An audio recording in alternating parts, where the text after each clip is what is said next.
তার নাম হলো মিয়া খলিফা। নারী ইন্টারন্যাশনাল ফেমাস, সারা পৃথিবীর মানুষ চেনে একে, সবাই চেনে। ইন্টারন্যাশনাল জামানার সবচেয়ে বড় একজন বেশ্যা ছিল, যাকে পতিতা নারী ভালোবাসায় বলা হয়, শুদ্ধ ভাষায় বলে পতিতা নারী। এখনো আছে না নাই? আছে।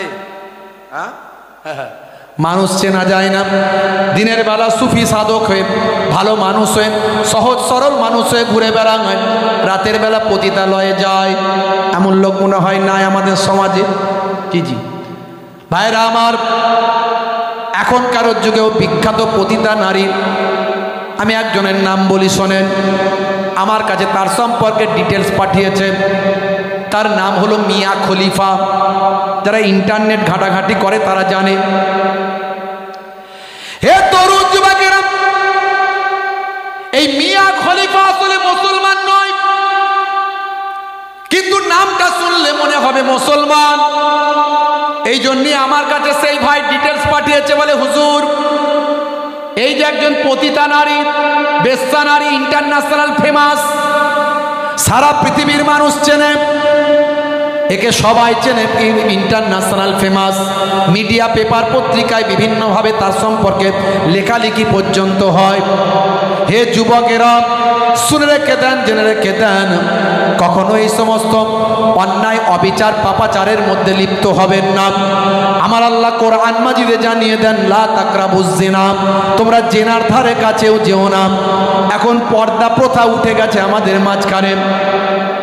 দেখবেন শালিদের সঙ্গে জামাই বাবুর বেশি খাতির, বউকে ছেড়ে দিয়ে শালি চললো দুলা ভাইয়ের সঙ্গে ঘুরতে, আছে না নাই? একেবারে হারাম কাজ, জেনার গন্ধ পাওয়া যায় এখানে। ভাইরা আমার, তরুণ যুবকেরা আমার, মুরব্বিয়ানেরা আমার, এই রকম অন্যায়, অবিচার, পাপাচারের মধ্যে লিপ্ত হবেন না। আমার আল্লাহ ডাইরেক্ট কোরআন মাজিদে বলেছেন, লা তাকরাবুজ জিনা, জেনার ধারে কাছেও তোমরা যেও না। হে মুসলমান ভাইরা আমার, তরুণ যুবকেরা আমার, শুনে রেখে দেন, এই মিয়া খলিফা নামটা শুনলে মনে হবে মুসলমান। মিয়া, মিয়া নামটা মুসলমানদের ব্যবহার হয়, আর খলিফা একটা মূল্যবান শব্দ, যার অর্থ হলো প্রতিনিধি। ভাই আমার, নামটা নিয়েছে সে মিয়া খলিফা, কিন্তু আসলে সে মুসলমান নয়। মুসলমানদের বদনাম করার জন্য, ইসলামের বদনাম করার জন্য, আর মুসলিম সমাজকে উদ্বুদ্ধ করার জন্য, মুসলিম ঘরের নারীদের, মহিলাদের উদ্বুদ্ধ করার জন্য নামটা নিয়েছে। এর আসল বাড়ি হলো লেবানন। এ একজন লেবানিস্ট, একজন অমুসলিম। ইন্টারনেট সার্চ করবেন, তার জীবনী পাবেন, কিন্তু এদের ধারে কাছে, এদের কোনো রকম সম্পর্কে আর কোনো তথ্য জানবেন না। বা হে তরুণ যুবকেরা, সেই জামানায়, মুসা নবীর জামানায় একজন বিখ্যাত ইন্টারন্যাশনাল পতিতা নারী ছিল। তার নাম হলো এই মিয়া খলিফার মতো সাবজা। তার নাম হলো সাবজা। কারণ চিন্তা করলো সাবজার কাছে যেতে হবে। সাবজার কাছে চলে গেল রাতের বেলা, গিয়ে সেখানে রাতটা কাটালো সাবজার সঙ্গে। 5 লক্ষ স্বর্ণ মুদ্রা দিল, দিয়ে বলল আরো দেব। হে সাবজা, একটা কাজ করতে হবে। বলে কি কাজ? পয়সা দিলেই যে কোনো কাজ করার জন্য আমি রেডি। হে তরুণ যুবকেরা, কারণ বলল, শোনো সাবজা, অমুক দিনে অমুক জায়গাতে সকালবেলা চলে যাবে, ওটা হলো রাজ দরবার। আমাদের বাদশা হলো ফেরাউন, সে নিজেকে খোদা বলে, আমরা তাকে খোদা বলে মানি। আমাদের খোদার জন্মদিন হলো ওই দিন। খোদার জন্মদিনে চলে যাবে, সকাল সকাল চলে যাবে। খোদার জন্মদিন বলে কথা, আমাদের ফেরাউনের জন্মদিন বলে কথা। অনেক খানা পিনার ব্যবস্থা থাকবে, শত শত মানুষ সেখানে, হাজার হাজার মানুষ আসবে। তুমিও চলে যাবে, মেয়েদের মজলিসে গিয়ে বসে যাবে। আর যেখানে মানুষ বেশি, সেখানে মুসা এসে হাজির হয়ে যায়। মানুষ যেখানে, মুসা সেখানে। মুসা নবী এসে তাদের মাঝখানে এসে ফেরাউনের বিরুদ্ধে আল্লাহর পক্ষে ওয়াজ করে। আল্লাহর নবীরা কত কষ্ট করেছেন, সাহাবায়ে কেরামেরা কত কষ্ট করেছেন, আল্লাহর মাহবুব বান্দা ওলিরা কত কষ্ট করেছেন, খাজা গরিব নামাজ কত কষ্ট করেছেন, নিজামুদ্দিন আউলিয়া কত কষ্ট করেছেন, খাজা বাকিবুল্লাহ কত কষ্ট করেছেন, পীর মুজাদ্দিদুজ্জামান আবু বকর সিদ্দিক রাহমাতুল্লাহ আলাইহি কত কষ্ট করেছেন, বসিরার আল্লামা হুজুর কত কষ্ট করেছেন, পাঁচ হুজুর কেবলা কত কষ্ট করেছেন, আমার পিন্নাগরি হুজুর কত কষ্ট করেছেন। আমরা তো এখন কষ্ট করি না, আমাদের সম্মান দিয়ে নিয়ে আসা হয়, সম্মান দিয়ে বিদায় নেওয়া হয়। কিন্তু আমরা কি করি? আমরা সঠিক ব্যবহার না করে আমরা ওয়াজের মধ্যে বিতর্কিত কথা বলে মানুষের মধ্যে বিভাজন তৈরি করি, অশান্তি করি, ঐক্যের কথা না বলে দ্বন্দ্বের কথা বলি। হে তরুণ যুবকেরা, নবীরা কত কষ্ট করেছেন বাবা। হযরতে মুসা কালিমুল্লাহ ভিড় যেখানে বেশি সেখানে এসে আল্লাহর কথা বলেন, নিশ্চয় সে আল্লাহর কথা বলতে আসবে। যখন আল্লাহর কথা বলবে, নবীর কথা বলবে, তাওরাতের কথা বলবে, সুন্নতের কথা বলবে, সেই সময় তুমি মেয়েদের মজলিস থেকে উঠে দাঁড়াবে, দাঁড়িয়ে বলবে, ভাই সকল, ভাই সকল, আমি হলাম সেই বিখ্যাত সাবজা, যাকে তোমরা অনেকে নামে চেনো, অনেকে কামে চেনো।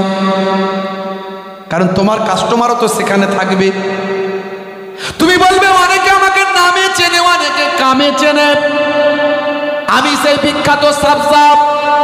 এই যে মুসা অনেক নীতি কথা বলছে, ভালো ভালো ওয়াজ করছে, আল্লাহর কথা বলছে, আসলে এই মুসা আমার এক নাম্বার কাস্টমার।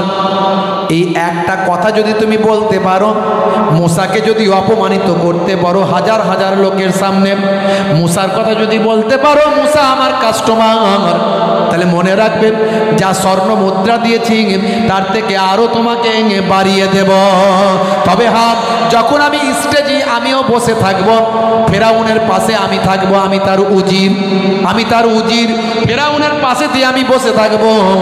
আমি যখন একটা আঙুল তুলব তখন তুমি উঠে দাঁড়িয়ে যাবে আর ও কথা বলে দেবে, ব্যাস বাজিমাত, এটাই তোমার কাজ। কোনো চিন্তা নাই, কোনো চিন্তা নাই। নির্দিষ্ট সময়ে নির্দিষ্ট দিনে ভাই আমার ফেরাউনের জন্মদিনে এসে হাজির, শত শত লোক, ভালো খাওয়া দাওয়া, ভালো খানা পিনা, রাজ দরবার সবাই এসে হাজির, সাবজাও এসে হাজির, মেয়েদের মজলিসে এসে বসে আছে সামনের কাতারে, সামনের কাতারে এসে বসে আছে। এমন সময় ভিড় জমে গেছে, মুসা কালিমুল্লাহ এসে হাজির। হুজুর এসে নবুয়াতের ওয়াজ করছেন, রিসালাতের ওয়াজ করছেন, ওয়াহাদানিয়াতের ওয়াজ করছেন। ওয়াজ শুনে মানুষ মশগুল হয়ে যাচ্ছে, সবাই হাঁ করে তাকিয়ে আছে, আহ কত সুন্দর কথা বলছে। যেমন এলহান তেমন দেখতেও তো প্রত্যেক নবীরা, যে যুগের যে নবী সেই নবীরা তারা সুন্দর হন, যেমন এলহান হয় তেমন সুন্দর হয়, তেমন তাদের বুদ্ধিদীপ্ত কথাবার্তা, জ্ঞান গর্বপূর্ণ বক্তব্য, মানুষ মোটিভেট হচ্ছে। হে তরুণ যুবকেরা, এমন সময় দেখতে পাওয়া যায় ওয়াজ যখন দারুণ করছেন, মানুষ সব উদ্বুদ্ধ হয়ে যাচ্ছে। কারণ চিন্তা করলে স্টেজ থেকে সর্বনাশ, এখনই পরিস্থিতি সামাল দিতে হবে, সাবজাকে এখনই উঠে দাঁড়িয়ে সব বলতে হবে। আগুলটা তুলেছে, এক নাম্বার আগুল তুলেছে, তার মানে উঠে বড়। কিন্তু দেখা গেল সাবজাও এত মনোযোগ দিয়ে মুসা নবীর ওয়াজ শুনছে, এক নাম্বার আগুল কোনটা দিয়ে যে উঠেছে সাবজা কিছু ভ্রুক্ষেপ করে না। কারণ চিন্তা করলো সর্বনাশ, এক নাম্বার আগুলে কাজ হয়নি, দুই নাম্বার আগুল, দুই নাম্বার আগুল তুলেছে, তার মানে তাড়াতাড়ি ওঠ, তাড়াতাড়ি বল। কিন্তু দুই নাম্বার আগুলেও কোনো কাজ হচ্ছে না। সাবজা মনোযোগ দিয়ে মুসা নবীর ওয়াজ শুনছে। হে তরুণ যুবকেরা, কারণ দেখলো বেগতিক, তিন নাম্বার আগুন তুলেছে, সাবজা ভ্রুক্ষেপ করেনি, ওয়াজ শুনে যাচ্ছে। কারণ দেখলো সব প্ল্যান প্রোগ্রাম নষ্ট হয়ে যাবে, সব বরবাদ হয়ে যাবে, আমার টাকা পয়সা মেহনত সব পানিতে যাবে। ভাই আমার নেমে পড়ে মহিলাদের প্যান্ডেলে চলে গেছে। বিরাট বড় ধনী মানুষ, জমিদার, বিরাট বড় ধন দৌলতের মালিক, যেখানে যায় লোকে সম্মান করে, যাচ্ছে যেদিকে ভিড়ের মাঝখানে লোকে সাইড দিয়ে দিচ্ছে যান। কিন্তু গিয়ে হেঁটে হেঁটে গেল তো গেল, একেবারে সাবজার পাশে গিয়ে বসে গেল নিলজ্জের মতো। লোকে অবাক হয়ে গেল, লোকে দেখে মুচকে মুচকে হাসে, গেল যাই কোথা কারুন। উজির সাহেব বসে কোথায়? মেয়েদের প্যান্ডেলে, মেয়েদের ভিতরে। এমন সময় বসেছে তো বসেছে, ভাই আমার এবার কুত্তা মারছে, ওঠ ওঠ, বল তাড়াতাড়ি বল। কতক্ষণ আর কুত্তা সহ্য করবে? সাবজা সিজ ফিমেল, কুত্তার কতক্ষণ সহ্য করবে? শেষে উঠলো, উঠে দাঁড়িয়ে বলছে, ভাই সকল, এই যে মুসা নবীকে দেখছো, এই যে মুসা নবী ভালো ভালো কথা বলছে, এই যে মুসা নবী নীতি নীতি কথা বলছে, সুন্দর সুন্দর কথা বলছে, আমি মুসা নবী ভক্ত হয়ে গেছি।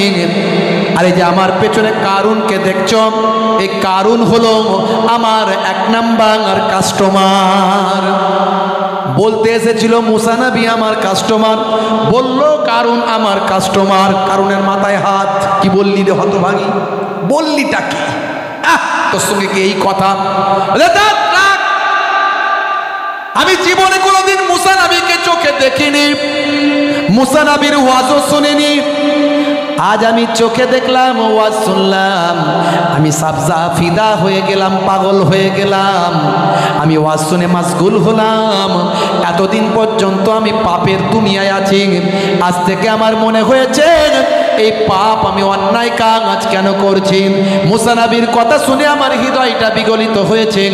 আসলে কি সুন্দর কথা বলছেন, আল্লাহর কথা বলছেন, নবীর কথা বলছেন, আল্লাহর ওয়াহাদানিয়াতের কথা বলছেন। আমি মুগ্ধ হলাম। জীবনে কোনোদিন মুসা নবীকে দেখি না, মুসা নবীর কথা শুনি না, আজকে আমি শুনলাম, মুগ্ধ হলাম। আজকে আমি মুসা নবীর কথা শুনে মুগ্ধ হয়ে এ কথা বলতে চাই। এই যে কারুন, এ আমাকে ডেকে নিয়ে এসেছে, এ হলো আমার 1 নাম্বার কাস্টমার। গতকালকেও আমার সঙ্গে রাত্রে থেকেছে, আমাকে 5 লক্ষ স্বর্ণ মুদ্রা দিয়েছে। এই নে তোর মুখে ছুঁড়ে মারলাম বলে মুখে ছুঁড়ে মেরে দিয়েছে। শুনে রেখে দেখ কারুন, এ পয়সায় আমার কোনো কাজে লাগবে না। আজ আমি সঠিক দিশা পেয়েছি, আজ আমি হিদায়াতের আলো পেয়েছি। মুসা নবী যা বলেছেন সত্য বলেছেন বলে বিশ্বাস করেছি। ও নবী মুসা, আজ আমি তোমার কাছেই কালেমা পড়ে তোমার শিষ্যা হতে চাই, আল্লাহকে এক বলে বিশ্বাস করতে চাই। পড়িয়ে দাও মহাবাণী মহাকালেমা, কালেমা শরীফ পড়ে মুসা নবীর কাছে সাবজা ইমানদার হয়ে যায়। মুসা নবী রাগান্বিত, আর কারুনের মাথা খারাপ, সব প্ল্যান প্রোগ্রাম গেল। মুসা নবী রাগী মানুষ, বুঝতে পারছেন। অন্যায়ের বিরুদ্ধে একজন অপরাধীকে কথা বলছেন, শোনে না তো 1 চড় মেরেছেন, সে মারা গেছিল, একজন কিপ্তিকে, বুঝতে পারছেন। হে তরুণ যুবকেরা, হে আমার বন্ধুরা, শুনে রেখে দিন বাবা, জেনে রেখে দেন। মুসা নবী বললেন, যারা মজলিসে আছো তারা সব বেরিয়ে যাও, এই মজলিসে আর কেউ থাকবে না। সঙ্গে সঙ্গে সবাই বেরিয়ে গেল। মুসা নবী হাতের লাঠি ছাড়লে সাপ হয়ে যায়, হাতটা গোল করে ঘোরালে সূর্যের মতো আলো হয়। এমনি তো আল্লাহ মুজিজা দিয়েছেন, ফেরাউন পর্যন্ত ভয় পায়। ফেরাউনের যত জাদু মন্ত্র ছিল সব জাদু মন্ত্রকে খেপ ফিনিশ করে দিয়েছেন। যত জাদুঘররা ছিল সবাই মুসা নবীর কাছে কালেমা পড়েছে, শিষ্য হয়ে গেছে। হে তরুণ যুবকেরা, হে আমার বন্ধুরা, শুনে রেখে দিন বাবা, জেনে রেখে দেন। এমন সময় হযরতে মুসা কালিমুল্লাহ বললেন, যারা মজলিসে আছো সব বেরিয়ে যাও। বলার সঙ্গে সঙ্গে সবাই বেরিয়ে চলে গেছে। সাবজাও বেরিয়ে গেছে। একমাত্র কারণ সে বসে রয়ে গেছে, সে আর উঠতে পারে না, তার সারা শরীরটা অবশ হয়ে গেছে, মনে হচ্ছে হ্যান্ডিক্যাপ হয়ে গেছে, আর উঠতে পারে না। যদিও কোনো রকমে উঠলো, ধরে ধরে উঠল। মুসা কালিমুল্লাহ বলে, হে কারুন, অনেক আমার বিরুদ্ধে চক্রান্ত করেছিস, অনেক অন্যায় করেছিস, অনেক বড় অপরাধী তুই। দেখ এখনো সময় আছে, তওবা কর, আর যাকাতটা দিবি কিনা বল।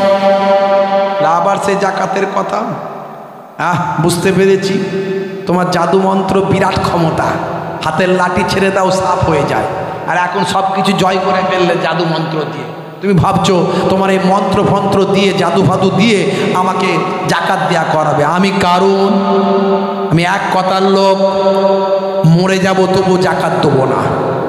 দিবি না? বলে না, তাহলে আর বাঁচবি না, অনেক সহ্য করেছি আর করব না। হযরতে মূসা নবী কারুনের জন্য বললেন, হে জমিন ইয়া আরদ খুজ, হে জমিন কারুনকে টেনে নাও। বলার সঙ্গে সঙ্গে কারুনের পাটা শুকনো মাটিতে হাঁটু পর্যন্ত গেড়ে গেল। এমন সময় হযরতে মূসা নবী, নবীদের মনে তো আল্লাহ দয়াও দিয়েছেন অনেক, মূসা নবী বললেন, এখনো যদি হেদায়েত সস ছেড়ে দেব, দেখ জমিন তোকে ছেড়ে দেবে, জাকাত দিবি কিনা বল। বললাম তো এক কথার লোক, জাকাত দেব না, মরে যাব তাও ভালো, তাই নাকি? বলে হাম। আবার মূসা নবী বললেন, ইয়া আরদ খুজ, হে জমিন কারুনকে টেনে নাও। বলার সঙ্গে সঙ্গে বুক পর্যন্ত। এবারও মূসা নবীর মনে আবার দয়া হলো, দেখ কারুন এখনো জাকাত দিবি কিনা বল, আমার আল্লাহ বাঁচিয়ে দেবে তোকে, শুকনো মাটি আবার তোকে তুলে দেবে। কারণ বলল, মরে যাব তবু জাকাত দেব না। ভাই আমার এত বদমাইশ, এত জালিম। হযরতে মূসা কালিমুল্লাহ বললেন, আর উপায় নাই, এই রকম জালেম, এই রকম শয়তান পৃথিবীর জমিনে বেঁচে থাকার থেকে না থাকা ভালো। হযরতে মূসা কালিমুল্লাহ বললেন, ইয়া আরদ খুজ, বলার সঙ্গে সঙ্গে জমিনে কারুন দেবে গেল। শুধু কারুন নয়, কারুনের যত সম্পত্তি ছিল, প্রাসাদ ছিল, সম্পদ ছিল, ধন দৌলত ছিল, সবটাই শুকনো জমিনের ভিতর দেবে গেল, মাটির তলায় তলিয়ে গেল। এ কথা আমার আল্লাহ কোরআন মাজিদে সুন্দর করে সূরা কাসাসে উল্লেখ করে দিয়েছেন। সূরার নাম হলো সূরা কাসাস, আয়াত নাম্বার হলো 81। এই 81 নাম্বার আয়াতে আমার আল্লাহ বলছেন, ফাখাসাফনা বিহি ওয়া বিদারিহিল আরদা ফামা কানা লাহু মিন ফিয়াতিন ইয়ানসুরুনাহু মিন দুনিল্লাহি ওয়া মা কানা মিনাল মুনতাসিরিন। হে তরুণ যুবকেরা, আমার আল্লাহ জানিয়ে দিলেন, অতঃপর আমি ভূগর্ভে প্রতীত করলাম কারুনকে ও তার প্রাসাদকে।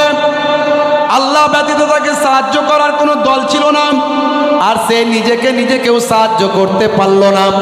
হে তরুণ যুবকেরা, আজও আপনি মিশরে চলে যাবেন, মিশরের কায়রো থেকে 80 কিলোমিটার দূর একটা হ্রদ আছে, যেখানে মানুষ ট্যুর করতে যায়, দেখতে যায়।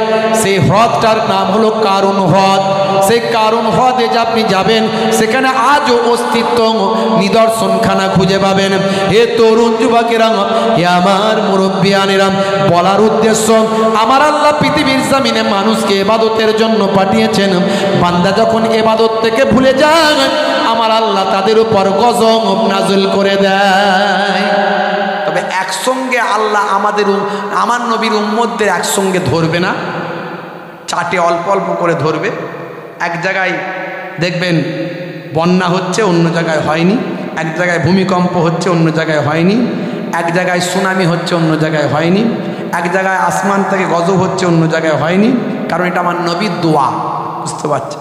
নাহলে সব একসঙ্গে ধ্বংস আল্লাহ করে দিতে পারতেন। তাই আখেরি জামানায় কায়ামতের আলামতগুলো আস্তে আস্তে ফুটে উঠছে। যে কোনো সময় মালহামা আসতে পারে, যে কোনো সময় পৃথিবীর একটা বড় অংশের মানুষ ধ্বংস হয়ে যেতে পারে। এই অল্প দিনের মধ্যে প্রায় 70-80 হাজার মানুষ মারা গেছে অল্প দিনের মধ্যে। শুধু মধ্যপ্রাচ্যে 50,000 মানুষ শহীদ হয়েছে। তারপরে ইউক্রেন, রাশিয়া আছে, তারপরে আজারবাইজান, আর্মেনিয়া আছে, তারপরে আপনার ভাই আমার এই মায়ানমার, বাংলাদেশ, এগুলো সব আছে, বুঝতে পারছেন? সব মিলিয়ে যদি দেখেন ভাই আমার, বহু মানুষ মারা গেছে। ফিরে আসুন আল্লাহর পথে, ভালো মানুষ হতে হবে, সিরাতুল মুস্তাকিম পথের প্রতীক হতে হবে, রাসূলের সুন্নতের তাবেদারি করতে হবে। আমি অনেক সুন্নতের কথা বলেছি, এগুলো তো বড় ইবাদতের কথা বললাম। অনেক সুন্নতের কথা বলেছি। ডান দিকে কাত হয়ে ঘুমানো সুন্নত, বসে পানি পান করা সুন্নত, চেটে পুচে খাবার খাওয়া সুন্নত। নবী যা বলেছেন সব সুন্নত। ভাইরা আমার, বসে পেচ্ছাপ করা, ইস্তেঞ্জা করে পবিত্র হওয়া, হ্যাঁ, ঘুমানোর সময় ঘরের লাইটটা বন্ধ করে অন্ধকারে ঘুমানো। আমার আল্লাহ যা বলেছেন, নবী যা বলেছেন, সবের মধ্যে বিজ্ঞান বাস্তবতা পাওয়া যায়। ওয়াজআলনাল লাইলা লিবাসা, সূরা নাবা আয়াত নাম্বার 10। আমার আল্লাহ বলছেন রাত্রিকে তোমাদের জন্য পোশাক বানিয়ে দিয়েছি। রাত্রি অন্ধকার, অন্ধকার তোমাদের জন্য পোশাক, মানে তোমরা অন্ধকারকে গায়ের সঙ্গে লাগিয়ে নাও। অন্য হাদিসের মধ্যে দেখা যায় নবী বলছেন লাইট বন্ধ করে দাও যখন ঘুমাও। 12 ঘন্টা দিন, 12 ঘন্টা রাত। আমি একটা এভারেজ বললাম। ভাইরা আমার, স্বাস্থ্য বিশেষজ্ঞরা বলছে যখন আপনি ঘুমিয়ে যান অন্ধকার করে, আলো জ্বললে হবে না। চোখ কিন্তু বুঝতে পারে, ব্রেন কিন্তু বুঝতে পারে যে লাইট জ্বলছে। লাইট যখন বন্ধ হবে চোখ সিগন্যাল দেবে ব্রেনকে, অন্তত ঘুমের 2 ঘন্টা পরে ভাই আমার মাথার দিক থেকে, পেছন সাইড থেকে একটা হরমোন নিঃসৃত হয়, মেলাটোনিন। 5 ধরনের হরমোন নিঃসৃত হয় ব্রেন থেকে, তার মধ্যে একটা হলো মেলাটোনিন। এই হরমোনটা নিঃসৃত হয়ে রক্তের মধ্যে মিশে যায়। এর ফলে ক্যান্সার আমাদের শরীরে হয় না। আর কোষ যখন বিক্ষিপ্তভাবে বেড়ে যায় তখন ক্যান্সার হয়। শৃঙ্খলাবদ্ধভাবে বাড়লে নয়, বিশৃঙ্খলভাবে যদি কোষ বৃদ্ধি পায়, কোষ আমাদের শরীরে কোটি কোটি কোষ আছে, কোষ, এই কোষগুলো বৃদ্ধি পেলে ক্যান্সার হয়। আর এই ক্যান্সারকে যাতে নষ্ট করে, ক্যান্সার যাতে না হয়, এই মেলাটোনিন হরমোনটা রক্তের সঙ্গে মিশে গিয়ে ক্যান্সার হওয়া থেকে বাধাপ্রাপ্ত করে। জোরে বলুন সুবহানাল্লাহ। আর এর জন্য অন্ধকার চাই। 1450 বছর আগে আল্লাহর কোরআন, রাসূলের হাদিস বলে দিয়েছে যখন ঘুমাবে রাতের বেলা অন্ধকার করে দিয়ে ঘুমাও। জোরে বলুন সুবহানাল্লাহ। দেখেছেন, আমি অনেক উদাহরণ দিয়েছি, বেশি উদাহরণ দিতে যাব না। একটার পর একটা ইন্টারনেট সার্চ করলে পাবেন 20-25 হাজার বক্তব্য আছে। আখেরি জামানা, ফিতনা চারিদিকে লেগে আছে, সাবধানে চলবেন, আইনের প্রতি বিশ্বাস রাখবেন। আমাদের এই পশ্চিমবঙ্গে এখনো আইনের শাসন আছে, এখনো আমাদের এখানকার পুলিশ অনেক তাড়াতাড়ি কাজ করে। এই কদিন আগে বেলডাঙ্গায় যে ঘটনা ঘটেছে আপনারা জানেন। ভাইরা আমার, পুরো তথ্যটা আমি জানতে পারলাম ইন্টারনেটের মাধ্যমে। যারা পুরোপুরি গিয়ে খোঁজ খবর নিয়েছেন, সব মানুষ খারাপ নয়। ভাইরা আমার, এই ঘটনাটা চক্রান্ত করে ঘটানো হয়েছে। যে পুজো মণ্ডপের লাইটিং গেট করা হয়েছিল তারা কিন্তু কোনো খারাপ কাজ করেননি, এ কথা তারা লেখেননি। মানে পুরো তথ্য বেরিয়ে এসছে ওখান থেকে। যিনি লাইটিং করেছিলেন তিনি একজন মুসলমান। দেখেছেন হিন্দু মুসলমানের কত ভালো সম্পর্ক। এটাই তো রামকৃষ্ণের দেশ, এটাই তো বিবেকানন্দের দেশ, এটাই তো রবীন্দ্র নজরুলের দেশ, এটাই তো পীর আবু বকর সিদ্দিক দাদা হুজুরের দেশ। এখানে হিন্দু আর মুসলিম ওরা 2 সহোদর ভাই, এক বৃন্তে 2টি কুসুম, এক ভারতে ঠাই। লাইটিংটা করেছিলেন একজন হিন্দু মুসলিম ভাই। তিনি ওখানে প্রচুর পুজো মণ্ডপে কাজ করেন। যথারীতি ওনাদের পুজো মণ্ডপের নাম দিয়ে গেটে লেখা হয়েছিল, কিন্তু ওই লাইটিংগুলোর একটা পাসওয়ার্ড আছে। সেই পাসওয়ার্ডটা কোনো রকমে হ্যাক করে নিয়ে মোবাইল থেকে চেঞ্জ করে দিয়ে আল্লাহর নামে গালাগালি করে দিয়ে কেউ একজন ভিডিও করে ছড়িয়ে দেয়। এটা চক্রান্ত।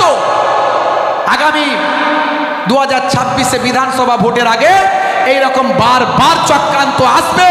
তাই আমি মুসলিম সমাজকে বলবো, হিন্দু ভাইদের বলবো, আপনারা দেশকে ভালোবাসেন। আপনার ঘরেও সন্তান আছে, আমার ঘরেও সন্তান আছে। আমার ঘরে আগুন জ্বললে তার ধোঁয়াটা আপনার ঘরে যাবে।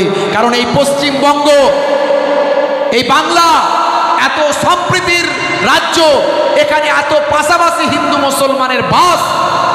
এখানে কোনো রকম ভাই আমার দুর্বৃত্তরা যদি কোনো অন্যায় কাজ করে ফেলে, সেখানে ক্ষতিগ্রস্ত কম বেশি উভয় হবে। কেউ যে একবারে ক্ষতিগ্রস্ত হবে না তা নয়, উভয় ক্ষতিগ্রস্ত হবে।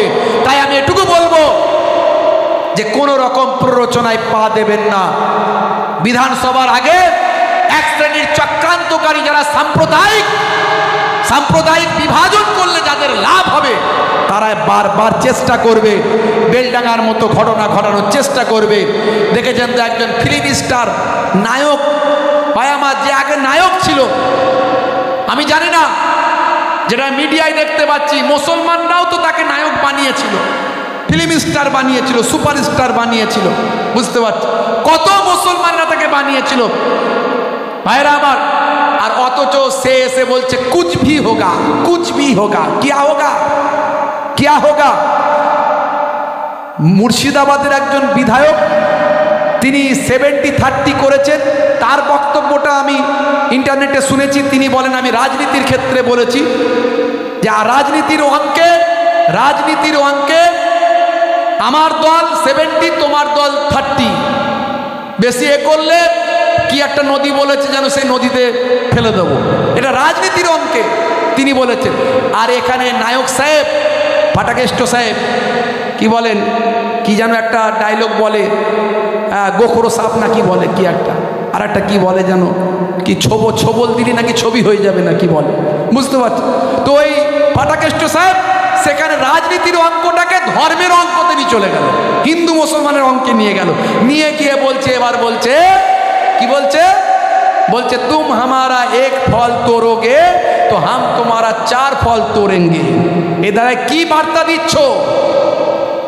বয়স তো অনেক হলো, এখনো সেই সুকুনের বাচ্চা বলছে, মা অনেক দিন এই গরুর গোস্ত খাচ্ছি, গরুর মাংস, ছাগলের মাংস, ভেড়ার মাংস, ভাগালে যা পড়ে তার মাংস খাচ্ছি, গোস্ত খাচ্ছি, মানুষের গোস্ত, মানুষের মাংস খেতে চায়, বুঝতে পারছেন? সুকুলের বাচ্চা বলছে, তার মা বলছে, হেই পাগল, মানুষের মাংস আবার পাওয়া যায় নাকি? মানুষ হয় মারা গেলে তাকে শ্মশানে দেয়, আর না হলে কবরে দেয়, ও মানুষের গোস্ত পাবি না, ওসব আশা করিস না, যেটা পাবি না সেটা হবে না।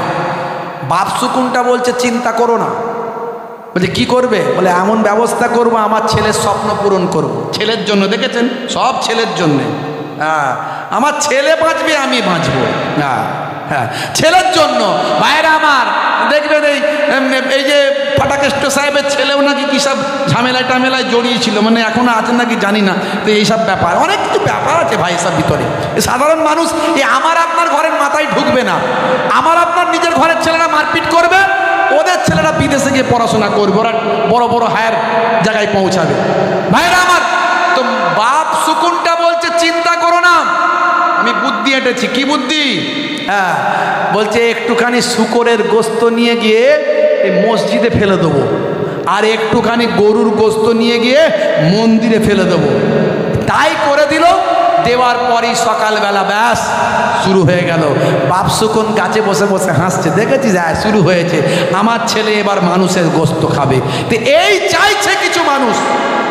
আমাদের মাথায় রাখতে হবে, হিন্দু সম্প্রদায়ের ভাইদের সঙ্গে আমাদের কত ভালো সম্পর্ক। হিন্দু আর মুসলিম উভয় আমরা একসঙ্গে ছোট থেকে মানুষ হয়েছি, কিন্তু কিছু মানুষ নিজেদের চেয়ারের জন্য এগুলো করছে, সেগুলো থেকে আমাদের সাবধান হতে হবে। সবাই খারাপ নয়, সব হিন্দু খারাপ নয়, সব মুসলমান খারাপ নয়। ভালো মানুষগুলোর সঙ্গে মিশতে হবে, ভালো মানুষদেরকে নিয়ে চলতে হবে, আরও বেশি বেশি আমাদের ভালো ব্যবহার দেখাতে হবে। বলুন ইনশাআল্লাহ, পারবো তো নাকি? বলেন ইনশাআল্লাহ। এই আদর্শ নবিয়ানা আখলাক মানুষের কাছে ছড়িয়ে দেবো, বলুন ইনশাআল্লাহ। ভাইরা আমার, 5 ওয়াক্ত নামাজ ছাড়বেন না, জাকাতটা সহিভাবে দেওয়ার চেষ্টা করুন, আর তার সঙ্গে সঙ্গে নবীর সুন্নতগুলোকে মেনে চলুন। সন্ধ্যা থেকে যে ওয়াজ হয়েছিল তার জিস্ট, তার মূলটা আমি আলোচনা করে দিলাম। আল্লাহ রাব্বুল আলামিন আমাদের কবুল ও মঞ্জুর করেন, বলুন আল্লাহুম্মা আমিন, বলুন আল্লাহুম্মা আমিন। ভাইরা আমার, পৃথিবীর সবচেয়ে ভালো জায়গা হলো বাইতুল্লাহ, আল্লাহর ঘর। বাইতুল্লাহ আল্লাহর ঘর, এই টাউন মসজিদ অত্যন্ত ভাই আমার গুরুত্বপূর্ণ একটা বড় মসজিদ, আল্লাহর ঘর। আহা, দুনিয়ার মধ্যে শ্রেষ্ঠ জায়গা হলো মসজিদ। সে মসজিদের টাইলস লাগবে ওপরে, বুঝতে পারছেন? যে ফি সাবিলিল্লাহ মসজিদে দান করলো, কবরে পড়ে পড়ে কিয়ামত পর্যন্ত সওয়াব পাবে। জোরে বলুন সুবহানাল্লাহ। জোরে হবে না সুবহানাল্লাহ? আর জোরে হবে না? ভাইরা আমার, এই সামান্য করে আমি পয়সা চাইবো, সামান্য করে বলবো টাইলসের জন্য আপনার টাইলসটা লাগানো থাকবে, আপনার টাইলসটা লাগানো থাকবে, নামাজিরা সারা জীবন নামাজ পড়বে, আপনি কবরে চলে যাবেন, আর আমি আজকে ওয়াজ করে যাচ্ছি আমিও চলে যাব, কিন্তু মসজিদ ইনশাআল্লাহ থাকবে, মসজিদে নামাজিরা গিয়ে নামাজ পড়বে, আপনার আমার আফটার জেনারেশন ওই টাইলসে নামাজ পড়বে, আমি আপনি কবরে পড়ে পড়ে কিয়ামত পর্যন্ত সওয়াব পাবো। জোরে বলুন সুবহানাল্লাহ, জোরে হবে না সুবহানাল্লাহ? ভাইরা আমার, আমি অল্প অল্প থেকে শুরু করব, অন্তত যাতে সবাই দিতে পারেন। আল্লাহ রাব্বুল আলামিন কোরআন মাজিদে বলছেন, মান জাআ বিল হাসানাতে ফালাহু আসরু আমসালিহা, বান্দা এক দেবে আমি আল্লাহ 10 দেব।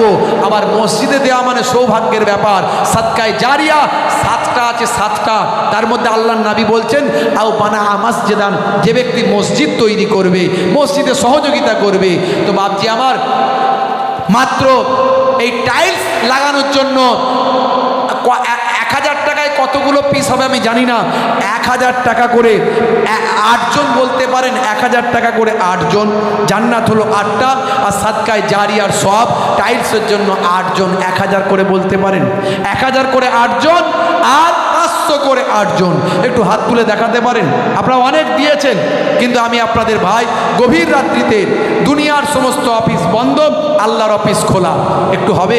আমার মসজিদ কমিটির সেক্রেটারি সাহেব, এনারা যারা দায়িত্ব আছেন, তারা বললেন একটুখানি বলার জন্য, একটু হাতটা তুলতে পারেন? ফিসাবিলিল্লাহ তুললে কত বলেন? কত? 500 না 1000? 500 না 1000? 500। মাশাআল্লাহ। কি নাম বলেন? জোরে বলেন না, আপনি ইয়ং মানুষ, জোরে বলেন। হাফিজুল সাহেব। হাফিজুল বাড়ি কোথায়? হাফিজুল সাহেব মথুরাপুর, মথুরাপুরে বাড়ি হাফিজুল সাহেব। 500 টাকা টাইলসের জন্য। জোরে বলুন মারহাবা, জোরে বলুন মারহাবা। নারে তাকবীর, নারে তাকবীর। দোয়া চাল আল্লাহুম্মা আমিন। দানকে কবুল করে নিন, দো জানে দিন, হায়াত কিসমত দারাজ করে দিন, শরীরকে সুস্থ রেখে দিন, কাজে কারবারে উন্নতি দিন, হালাল তেজারাতে ব্যবসা বাণিজ্য